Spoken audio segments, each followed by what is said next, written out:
അതൊരു മുംബൈയിൽ ഒടുവിൽ അലീനയുടെയും സ്റ്റാലിൻ്റെയും മുൻപിൽ തലകുനിച്ച് റീത്ത. അങ്ങനെ പ്രിയ പ്രേക്ഷകരെ, കൂട്ടുകാരെ, വരാനിരിക്കുന്ന മഴ തോരും മുംബൈയിലെ അടിപൊളി എപ്പിസോഡ് റിവ്യൂയിലേക്ക് എല്ലാവർക്കും സ്വാഗതം.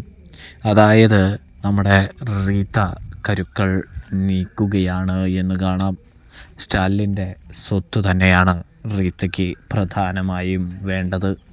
അതായത് സ്വത്ത് തൻ്റെ സഹോദരിയുടെ പേരിൽ നേടിയെടുത്തു കഴിഞ്ഞാൽ തൻ്റെ സഹോദരി ആ സ്വത്തെല്ലാം തനിക്ക് തരുമെന്ന് റീത്തയ്ക്ക് ഉറച്ച ബോധ്യമുണ്ട്. അതുകൊണ്ട് തന്നെ താൻ ആ സ്വത്തൊക്കെ കൈക്കലാക്കണമെന്നുള്ള ഒരു ചിന്ത, സ്വത്തിനോടുള്ള അത്യാഗ്രഹം, ആർത്തി ഒക്കെ ഉള്ള ഒരാളാണ് റീത്ത എന്ന് കാണാനായിട്ട് സാധിക്കും. ഇതേ സമയമാണെങ്കിൽ റീത്തയാണെങ്കിൽ നമ്മുടെ എൽസീർണയോട് പറയണം, അതെ എന്തായാലും സ്റ്റാലിൻ്റെ അടുത്തേക്ക് പോയേ മതിയാവുകയുള്ളൂ എന്ന് പറയുന്നു. എന്താ ചേച്ചി ഇപ്പോൾ ഇങ്ങനെയൊരു തീരുമാനം, എന്തിനു വേണ്ടിയാണ് എന്ന് ചോദിക്കുമ്പോൾ അവൻ്റെ കൂടെ സന്തോഷത്തോടെ ജീവിക്കാൻ വേണ്ടിയൊന്നുമല്ല. അതായത് അവനെ നമുക്ക് മുട്ടുകുത്തിക്കണം. കൂടാതെ തന്നെയാണെങ്കിൽ അവിടെ വന്നിരിക്കുന്ന ആ വൃത്തികെട്ടവളെ ഓട്ടിക്കണമെന്ന് പറയുന്നത് കാണാനായിട്ട് കഴിയുന്നുണ്ട്. കാരണം വേറൊന്നുമല്ല, അവൾ എല്ലാ സ്വത്തും കൈക്കലാക്കി കഴിഞ്ഞാൽ പിന്നെ നമ്മുടെ കാര്യം വലിയ കഷ്ടത്തിലാകുമെന്ന് പറയുന്നത് കാണാനായിട്ട് കഴിയും. ഇതേ സമയമാണെങ്കിൽ ചേച്ചി നമുക്കെന്തിനാ അയാളുടെ സ്വത്ത്, ഇപ്പോൾ ആവശ്യത്തിന് അയാൾ തരുന്നുണ്ടല്ലോ എന്ന് പറയുമ്പോൾ ഇപ്പോൾ തരുന്നുണ്ട്. എല്ലാം അവളുടെ കയ്യിലേക്ക് പോയി കഴിഞ്ഞാൽ പിന്നെ ഒന്നും തന്നെ തരില്ല എന്ന് പറയുന്നു. സത്യം പറഞ്ഞാൽ എൽസി ഇച്ചിരി നല്ലൊരു വ്യക്തിയാണെന്ന് നമുക്ക് കാണാനായിട്ട് സാധിക്കും. പക്ഷേ എൽസിയുടെ മനസ്സിൽ വിഷം കുത്തിവെച്ച് എൽസിയുടെ ഉള്ളിൽ ക്രൂരത നിറയ്ക്കുന്നത് നമ്മുടെ റീത്തയാണ് എന്ന് കാണാനായിട്ട് സാധിക്കും പ്രേക്ഷകരെ. അതായത് റീത്ത ഓരോ കാര്യങ്ങൾ കുത്തിവെച്ച് കൊടുക്കുമ്പോൾ നമ്മുടെ എൽസി ആണെങ്കിൽ അത് മനസ്സുകൊണ്ട് അംഗീകരിക്കുകയാണ്. കാരണം എൽസിക്ക് റീത്തയെ എതിർക്കാനോ റീത്തയോട് മറിച്ച് വേണ്ട എന്ന് പറയാനോ ഒരു ധൈര്യമില്ല എന്ന് കാണാനായിട്ട് സാധിക്കും. ഇതേ സമയം തന്നെയാണ് നമ്മുടെ എൽസിയുടെ പരാജയവും. അതുകൊണ്ട് തന്നെയാണ് റീത്ത എല്ലാം കൈക്കലാക്കുന്നത് എന്ന് കാണാനായിട്ട് സാധിക്കും. മെല്ലെ റീത്ത എൽസിയുടെ കുടുംബജീവിതം തകർത്തു വച്ചിരിക്കുകയാണ്. കൂടാതെ ഇപ്പോൾ നമ്മുടെ സ്റ്റാലിൻ്റെ സ്വത്തുക്കൾ തൻ്റെ പേരിലേക്ക് മാറ്റിയെടുക്കാനായിട്ട് ശ്രമിക്കുകയാണ് എന്ന് കാണാനായിട്ട് കഴിയും. തൻ്റെ പേരിൽ കിട്ടിക്കഴിഞ്ഞാൽ റീത്തയാണെങ്കിൽ തീർച്ചയായും എൽസിയെയും മക്കളെയും ഒഴിവാക്കുമെന്നുള്ളതും ഒരു തീർച്ച തന്നെയാണ്. സഹോദരത്തിനോടോ സഹോദര ബന്ധത്തോടോ യാതൊരു താല്പര്യമോ യാതൊരു സ്നേഹവുമോ ഇല്ലാത്ത ഒരാളാണ് എൽസി എന്ന് കാണാനായിട്ട് സാധിക്കും. എൽസി എന്നല്ല റീത്തയ്ക്ക് റീത്തയോട് മാത്രമേ സ്നേഹമുള്ളൂ. പണത്തിനോട് മാത്രം. തൻ്റെ ആർഭാട ജീവിതം നയിക്കാൻ തനിക്ക് പണം വേണം, അത്രമാത്രം ചിന്തയുള്ളൂ റീത്താമ്മയ്ക്ക് എന്ന് കാണാം. പക്ഷേ റീത്താമ്മയുടെ കണക്കുകൂട്ടലുകളൊക്കെ തെറ്റിപ്പോവുകയാണ് എന്ന് കാണാൻ കഴിയും.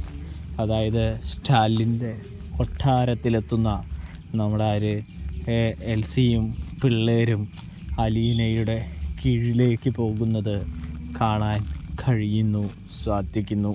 റീത്താമ്മയാണെങ്കിൽ അവരവിടെ കൊണ്ടാക്കിയിട്ട് നിങ്ങൾ ഇവിടെ നിൽക്ക്, ഞാൻ ഇവിടെ നിൽക്കുന്നത് ശരിയല്ല എന്നും പറഞ്ഞുകൊണ്ട് സ്റ്റാലിൻ വാങ്ങിക്കൊടുത്ത വീട്ടിലേക്ക് പോകുന്നുണ്ട്.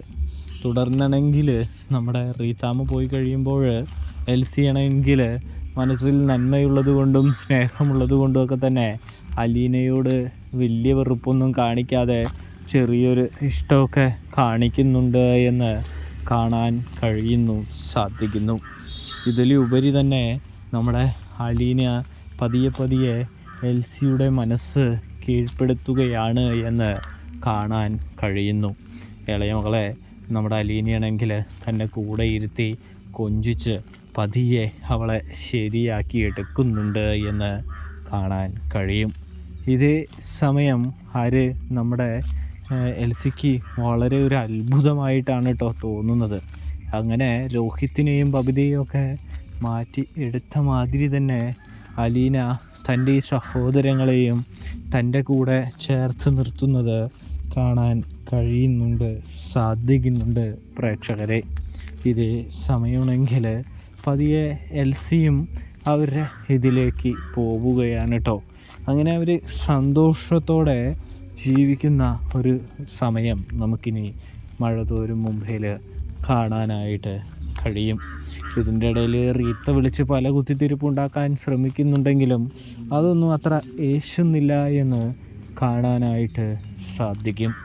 കൂടാതെയാണെങ്കിൽ നമ്മുടെ എൽസിയുടെ അടുത്ത് അലീന എല്ലാ കാര്യവും പറയുന്നുണ്ട്.